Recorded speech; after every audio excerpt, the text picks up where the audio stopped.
विधानसभा निवडणुकांचा प्रचार आता शेवटच्या टप्प्यात आलेला आहे। शेवटच्या टप्प्यामध्ये जे आहे ते प्रचाराला जे ते उमेदवार जे आहेत ते कामाला लागलेले आहेत, प्रचार करत आहेत।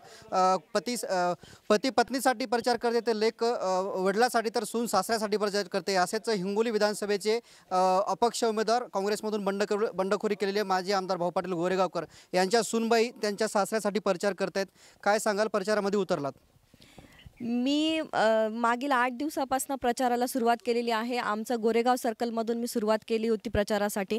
तर मतदारांचा इतका प्रचंड उत्साह आहे, नागरिकांमध्ये खूप उत्साह आहे। ही निवडणूक जनतेने हातात घेतलेली आहे। जेव्हा काँग्रेस पक्षाने साहेबांवरती अन्याय केला, त्याच्यानंतर जनतेने ही निवडणूक हातात घेतली आणि जनता म्हणाली की साहेब तुम्ही अपक्ष उभं टाका, आम्ही तुमच्या सोबत आहोत।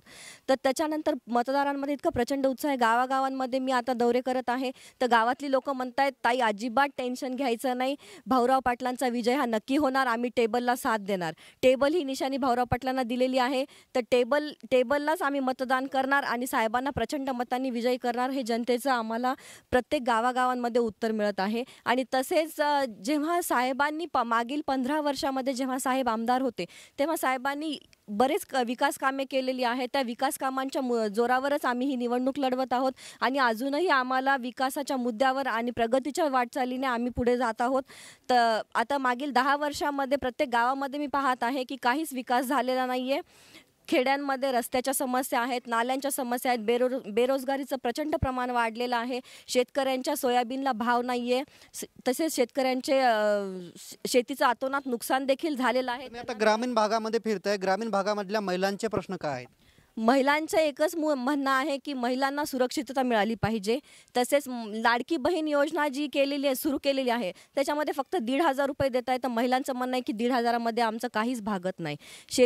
डाळीचे भाव वाढलेले आहेत, गॅस सिलेंडरचे भाव वाढलेले आहेत, तेलाचे भाव वाढलेले आहेत। त्याच्यामुळे महिला म्हणतात की आम्हाला 1,500 पेक्षा आमच्या शेतमालाला भाव मिळाला पाहिजे, आम्हाला 1,500ची गरज नाही आहे, असं महिलांचं म्हणणं आहे। तसेच शिक्षणाचा सुद्धा मुद्दा आहे, शिक्षणाची सुविधा खेड्यापाड्यांमध्ये नाही आहे।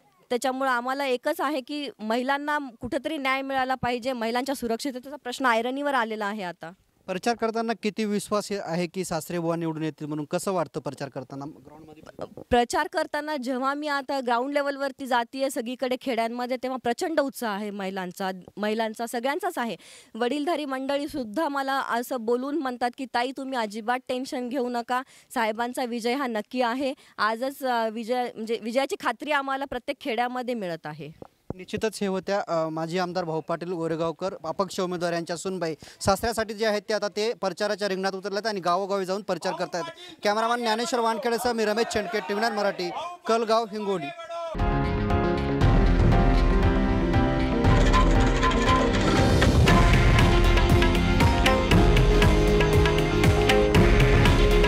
हे आहे देशातील नंबर 1 न्यूज नेटवर्क आणि आपण पाहत आहात TV9 मराठी।